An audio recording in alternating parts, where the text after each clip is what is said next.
I was wondering your thoughts on, with Senator Paul and Johnson here, on your thoughts about Senator Rand Paul, Jim DeMint, and Mike Lee's proposal to have the federal budget balanced in 5 years.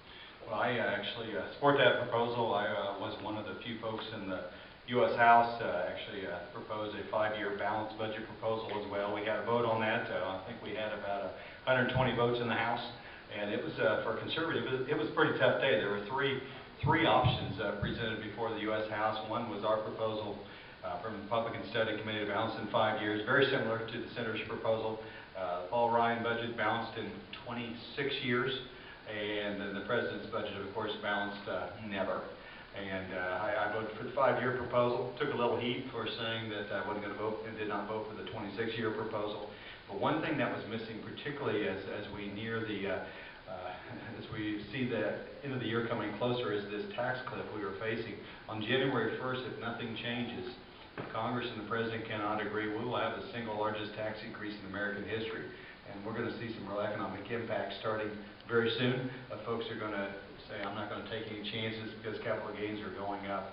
So there are a lot of things that are happening that the budget doesn't take into account because of that tax cliff that's approaching us.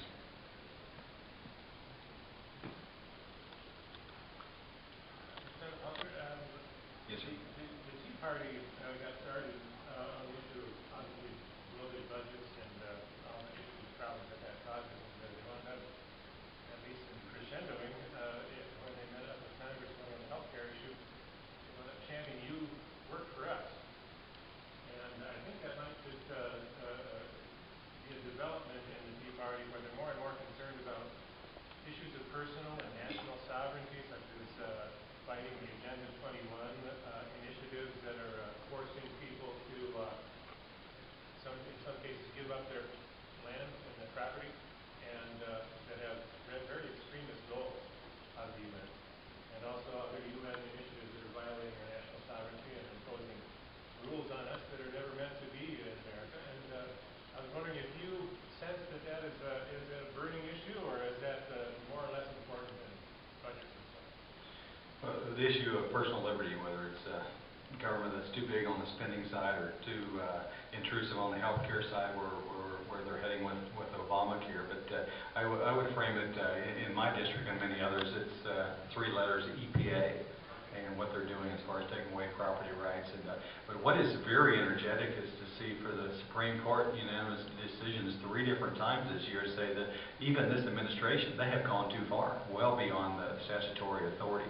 But I serve on the House Agriculture Committee, and the most bipartisan day of the committee was when Lisa Jackson had a visit with us. And through rural America, the EPA is probably the worst cuss word you can say, and suggest here they come. And I think they're well tied to those concerns and fears about what they're doing, particularly on the private property rights perspective. Yes, sir. I've got 2 questions. I'll go with this one first. You said we were with the Agriculture Committee. Would you be in favor of labeling non-genetically modified foods compared to genetically modified foods? There's been a big debate going on. Monsanto has been a big lobbyist in Capitol Hill to restrict the labeling of genetically modified foods. Are you in favor of giving the people a choice of wondering what is GMO and non-GMO? Well, a lot of times and I am a farmer myself, and to use those products, and I think they are perfectly safe. And there's obviously some environmental groups that use scare tactics about that, and numerous others. So, but I say let the market. If folks want to see that and they want to pay a lot more for organic, I mean, they will have that identified.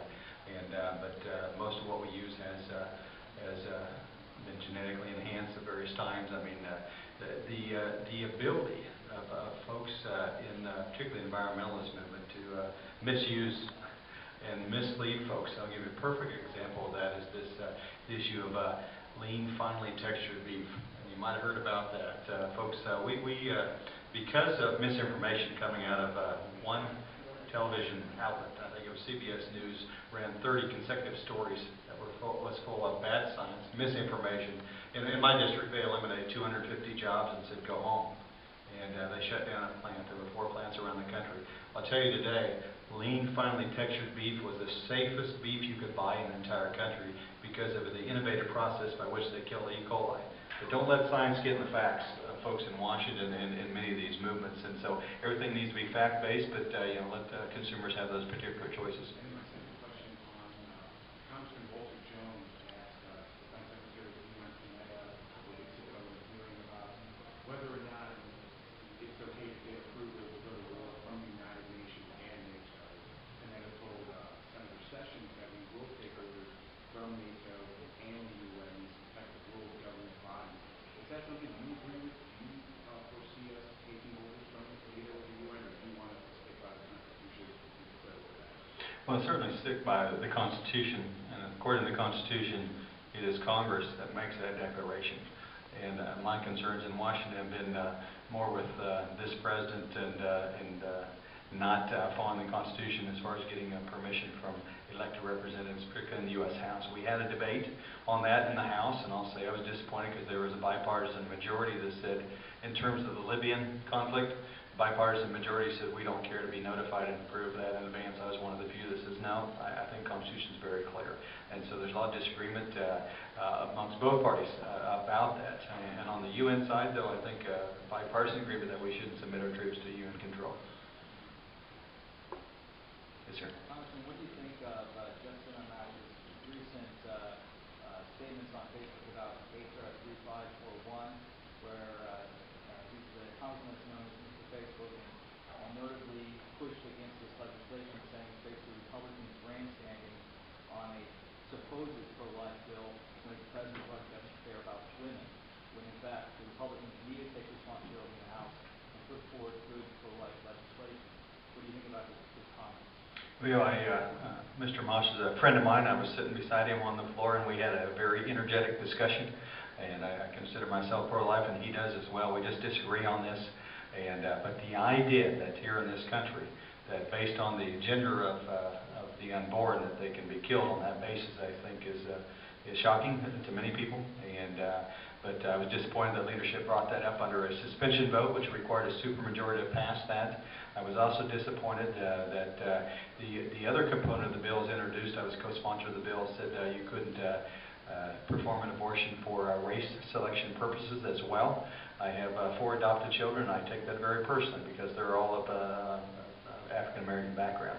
And so hopefully we'll bring it up for a vote again. And I know part of Justin's concern was what I didn't quite understand, and we have a different opinion, but I'm pretty hopeful we put the race ban in there as well. But the point being is nothing's going through the Senate. Nothing's going through the Senate. This is a trial run for next year, but we have to do it through the budget process, and we have numerous provisos in the budget process, some that I've been involved in, that would promote life. But the greatest threat to life right now, in addition to Planned Parenthood, is probably a Department of Health and Human Services, and many things they are doing over there. As a former state senator with the former governor of Kansas, we've fought many times over this issue, and she clearly has promoted a very pro-abortion agenda. Yes, sir. We have a president who's continually stepping outside the Constitution, and when he's asked about it, it's very defiant and everything like that.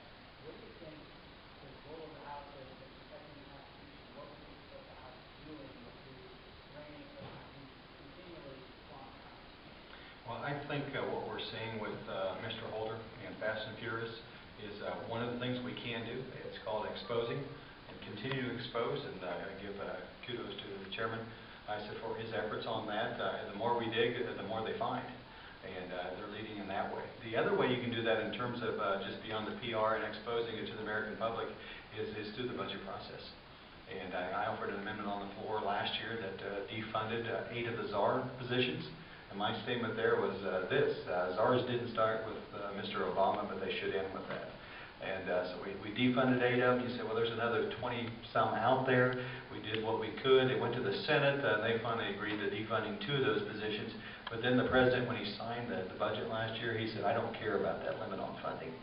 That, to me, was a real constitutional crisis. And but there's numerous of those, and sometimes I wish we'd fight more against those. We willingly hold up the budget over that, but to me, it's the budget issue, and we've made some progress in limiting.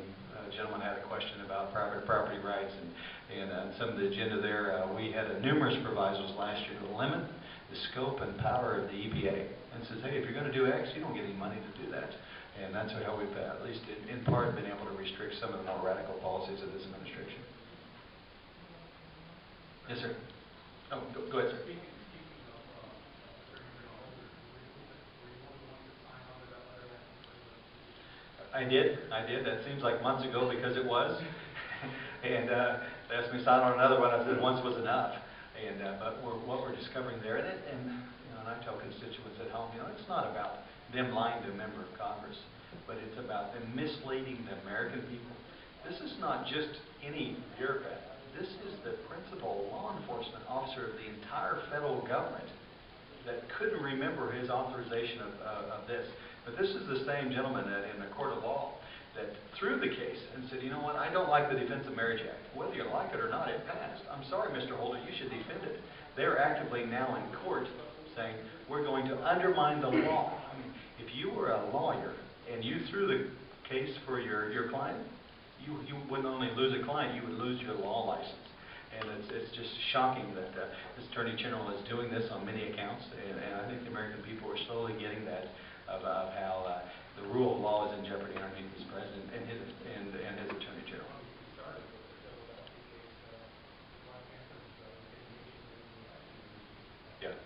Yeah, and there is certainly a pattern of that, and from a political perspective, I think there's plenty of folks in Washington that say, you know, if the president would like to keep him on as a role model of a clear indication of where this president's at, I'm guessing he keeps him till the end, even though it's stunning what he has done. Other attorneys general have disagreed with the law, and they appointed people to implement it and enforce that.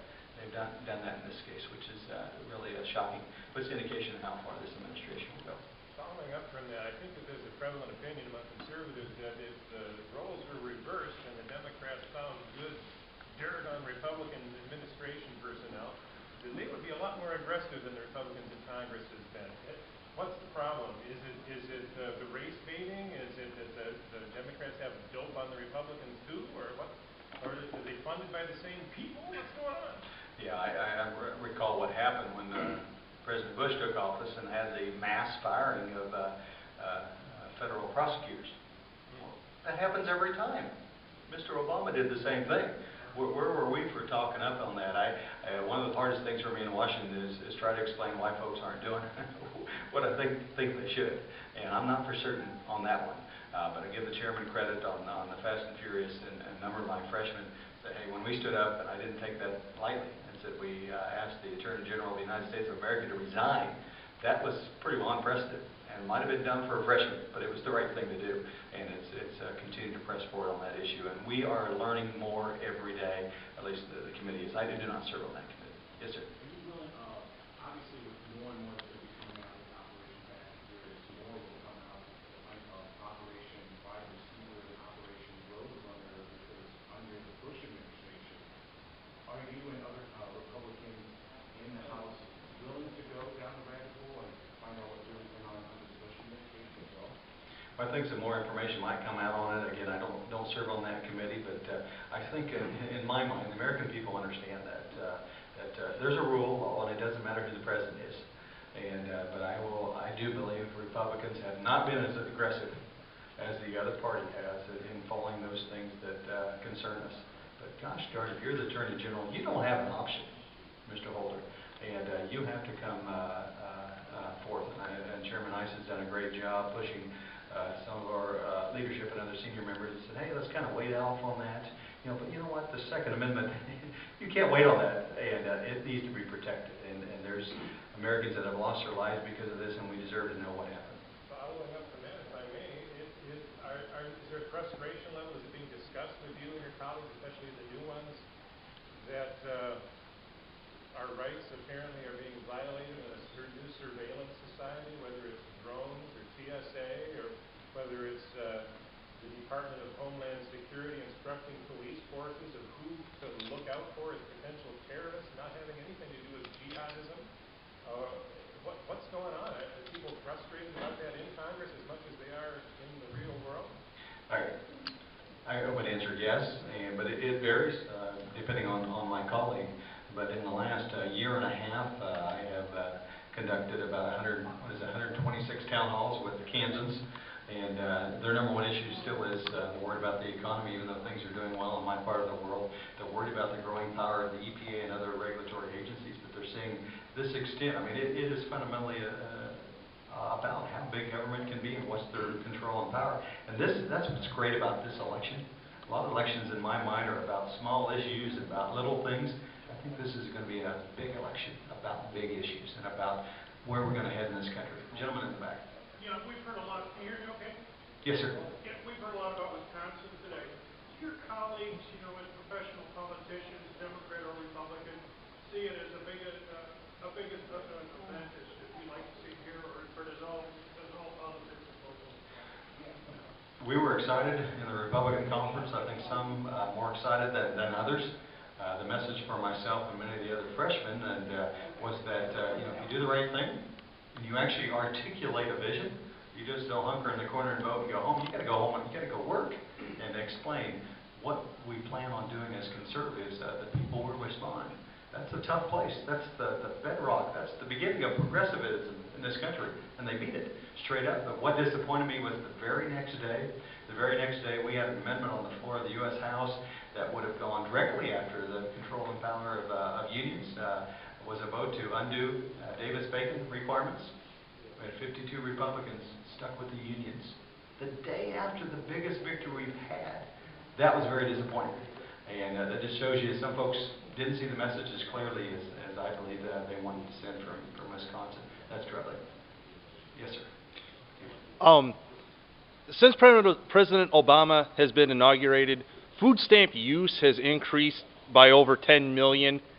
About 80% of the Agriculture Department's budget is for food stamps. How do we correct that problem in terms of solving our $1.3 trillion budget deficit? Yeah, and that's a significant part of that. It's not the major part of that, but the growth in food stamps was accelerated with the stimulus package and the economy going down. They qualified more people. There's tremendous fraud and abuse in numerous states, and I could get into that, participated in abusing the system. But in the last decade, the shocking numbers are, I believe it was 10 years ago, we had 19 million Americans on food stamps. And who thought that was too many? Everybody I knew. Today we have 45.7 million Americans on food stamps. To me, it's not just about the spending. It's the fact we are creating an incredible class, incredibly sized class that's waking up every day expecting help from Washington. And it's going to break our budget. It's breaking it now. But it's also breaking our American spirit, because that is not we become much more like our European neighbors when we have 45.7 million Americans on food stamps. One last question, and then I'll have to run. Despite the fact that the Republicans have a majority in the House, and you just mentioned that the day after the Wisconsin election, we had 52 started with the unions, what do you think the Republicans in the House need to do to get control of the message? For instance, the Obama administration has a full-time Twitter, deputy, that responds immediately to anything that comes out of the Republican Party or the House. Why hasn't the conservative movement set up a similar fight the stamps type?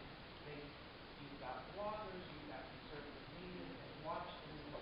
Why hasn't the Republican House done this to get the message out? Well, as a freshman, I wish I could answer that. But oftentimes, I think just personal perspective as conservatives, we're fairly decentralized compared to the left. And they've got their talking points, and we're independent. We're men and women of freedom and liberty. But what is incumbent upon House members like myself? It's my responsibility to go back and say in the 1st District of Kansas and report what's going on. Like I said, I've done that in 126 town halls, 10 or 15 of them on the phone, numerous media things, and I'll just say a lot of my colleagues aren't doing that. We've got to be willing to pick up our load as members of the House going back in every one of our districts. But I tell the freshmen, I think we're doing that. As a whole, we aren't winning everything. I think we're changing the conversation. I'd much rather change policy than the conversation. But what I'm hearing from my colleagues back home is we are winning that battle on the ground if we go out and do it. Because it's our message. We are the ones that are consistent with the American tradition of freedom and opportunity, of growth and prosperity. It's the other side that has to convince people to change their mind, because I think most Americans agree with us. And as we move forward, that'll be part of the debate, that the president will want us to draw us into things that he would want us distracted. But the message is, fundamentally, is we're right. We understand the American spirit of entrepreneurial activity. growth and prosperity. But we do have some challenges facing us, and it's going to be tough. It's going to be tough next year, and it's going to be tough after November to actually get the right thing done in a lame duck session as well. So I appreciate the opportunity for questions, and thank you for those.